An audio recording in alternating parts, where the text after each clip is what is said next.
Baik, selamat datang kembali di materi epidemiologi. Kemarin kita sudah bahas tentang 5W1H, ya, cara atau konsep analisis dalam epidemiologi, ya.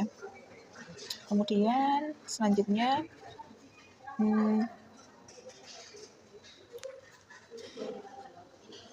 adalah penyakit dan kesehatan. Jadi variabel hasil yang menjadi perhatian utama dari epidemiologi adalah status kesehatan atau dari pasiennya dan penyakitnya apa.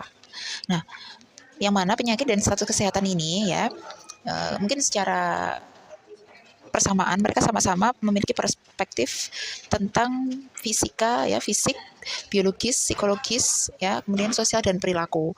Namun status kesehatan itu belum tentu sakit, ya kan. Jadi perbedaannya adalah penyakit itu merupakan konsep yang negatif karena sakit, kesehatan merupakan konsep yang positif.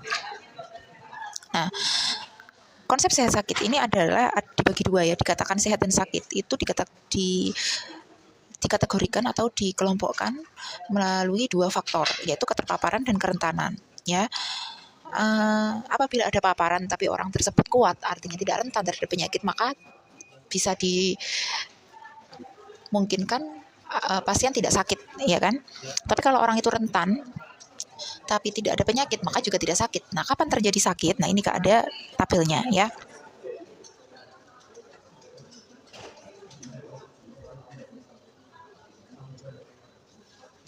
Jadi dikatakan, maaf sebentar. Nah, ini dikatakan sakit itu ada dua faktor, bahwa dia harus rentan dan dia harus terpapar oleh suatu sakit tersebut. Nah, rentan itu artinya bisa dari individu tersebut, Kak. Apakah dia lansia otomatis lebih rentan?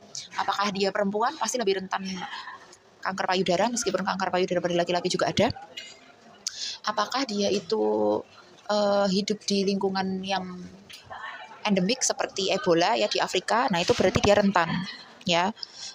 Kemudian selanjutnya dikatakan sehat, ya. Dikatakan sehat apabila dia itu termasuk tidak rentan, ya. Jadi pribadi yang imunitasnya baik, ya, kemudian pada usia-usia yang produktif, sehat, gaya hidupnya baik. Nah, itu artinya dia tidak rentan, ya. Nah, apabila tidak rentan tapi tetap ada paparan, tetap ada virus, ya. Misal ini kita bicara tentang COVID, ya, kemarin, karena yang sudah kita lihat dengan pengalaman kita sendiri adalah COVID, ya.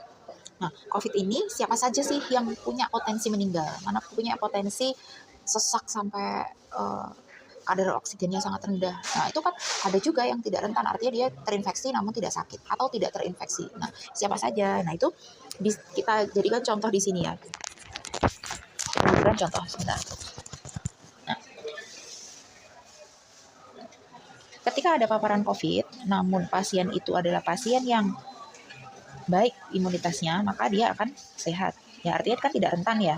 Ada paparan, kemudian tidak rentan, akan sehat, ya. Kemudian kalau ada COVID dan orangnya itu rentan karena dia lansia, dia punya penyakit paru-paru, dia perokok, dia akan sakit, ya. Gaya hidupnya buruk gitu, karena minum minuman beralkohol. Nah, itu dia akan punya potensi sakit. Kemudian kalau tidak ada paparan, tidak ada COVID, ya, kemudian orangnya rentan, dia lansia, ya, otomatis tetap sehat, dia tidak kena COVID.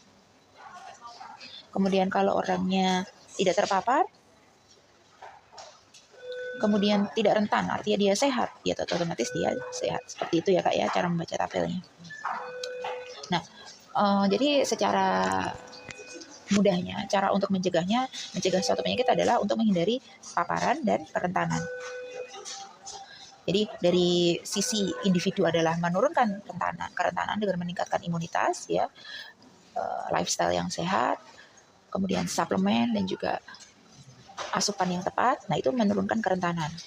Nah, menghindari paparan, ya, dengan menggunakan masker, ya, kemudian apalagi menjaga kebersihan, kemudian hidup di lingkungan yang bersih. Jika ada di kerumunan maka menjaga jarak atau juga cuci tangan, seperti itu menghindari paparan.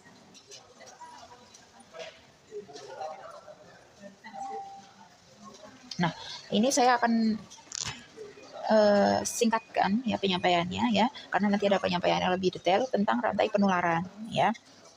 Jadi kenapa paparan itu bisa menular? Itu ada 6 faktor ya, ada 6 komponen. Yang pertama adalah dari penyebab penyakit atau kausatif agen ya. Jadi di situ karena adanya gaya hidup yang tidak sehat atau karena makan makanan yang tidak steril, itu seperti itu. Kemudian dari reservoir agen ya, dari sumber agennya ya, apakah sudah lingkungan yang tidak sehat, kemudian banyak potensi sakit. Nah, contohnya di rumah sakit ya kan. Di rumah sakit, nah itu adalah banyak reservoir agen di situ ya. Terus kemudian yang dilihat adalah portal of exit ya, dan juga portal of entry. Ini salah satu, mereka saling berhubungan ya. Jadi cara masuknya dan cara keluarnya. Contoh ya, cara masuknya itu melalui pernafasan, cara keluarnya pun melalui pernafasan dan mulut. Nah, seperti influenza dan COVID.